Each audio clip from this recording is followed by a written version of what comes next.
Assalamualaikum warahmatullahi wabarakatuh. Izin memperkenalkan diri, saya Larissa Zafira Ariadna dengan NIM 123400077 dari Program Studi Teknik Telekomunikasi Angkatan 2023.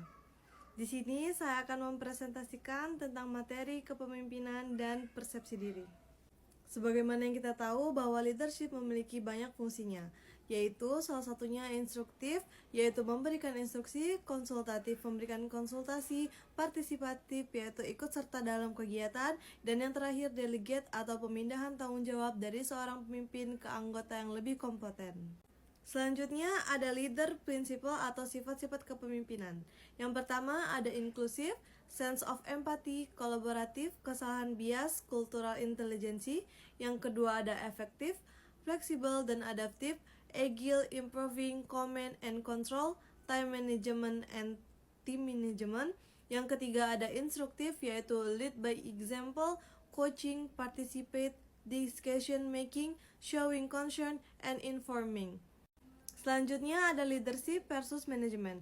Untuk kepemimpinan atau leadership yaitu ada terkait dengan memberikan arahan kepada tim, menghadirkan motivasi.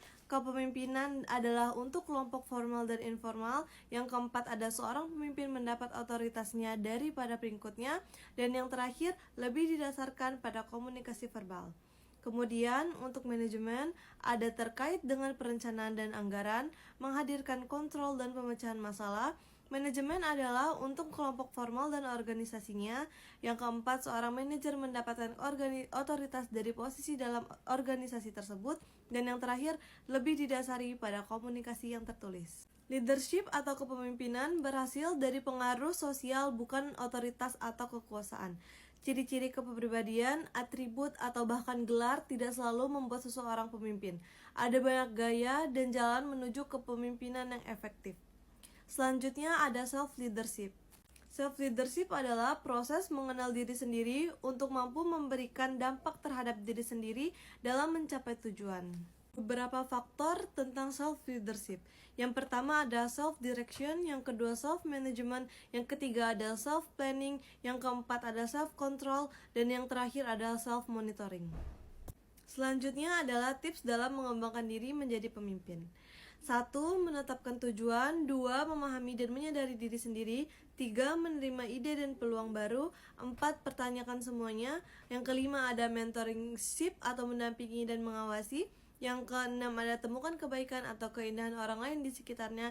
Yang ketujuh ada menghormati orang lain. Dan terakhir caring people atau peduli dengan orang lain. Persepsi diri menurut Dr. Andes Sri Mulyono dalam psikologi industri, yaitu persepsi adalah proses melakukan diskriminasi di antara rangsangan-rangsangan serta menginterpretasikan arti-artinya. Adapun persepsi meliputi 1. Penginderaan atau sensasi, 2. Atensi atau perhatian, menyimpulkan apa yang dilihat, dan yang terakhir ada interpretasi, yaitu proses pemberian makna dan menjelaskan sesuatu. Kemudian ada faktor-faktor yang mempengaruhi persepsi, yaitu ada sudut pandang, kelengkapan data, tingkat pendidikan dan lingkungan. Yang kelima ada penarikan kesimpulan, yang keenam ada pengalaman, dan terakhir suasana hati. Dan untuk ciri-ciri dari persepsi adalah 1. Bersifat subjektif, 2. Belum tentu benar, yang ketiga rasa logis, dan yang keempat bisa saling bertentangan. Yang terakhir, bentuk dari kegagalan persepsi yaitu 1. Kesalahannya atribusi. Atribusi sendiri adalah proses internal di dalam diri manusia untuk memahami penyebab perilaku orang lain. Yang kedua, ada efek halo, yaitu merujuk pada faktor bahwa begitu manusia membentuk kesan menyeluruh tentang seseorang, maka cenderung menimbulkan efek yang kuat. Selanjutnya, apabila saya diberi amanah untuk menjadi seorang pemimpin, saya akan menerapkan tipe kepemimpinan paternalistik, yaitu tipe ini memiliki sifat perfeksionis yang tinggi, di mana pemimpin selalu memperlakukan anggotanya seperti pemula yang segalanya harus diajarkan, dipandu, dan dikontrol sesuai keinginannya. Menjadi seorang pemimpin bukanlah hal yang mudah. Pemimpin yang baik bukanlah pemimpin yang ditakuti, yang suka marah-marah, dan bukan pula pemimpin yang keras. Pemimpin yang baik adalah pemimpin yang mampu memimpin bawahannya mencapai suatu tujuan tertentu dengan kenyamanan yang ada dalamnya. Sekian video singkat dari saya. Apabila ada kesalahan dalam berkata, saya memohon maaf. Wassalamualaikum warahmatullahi wabarakatuh.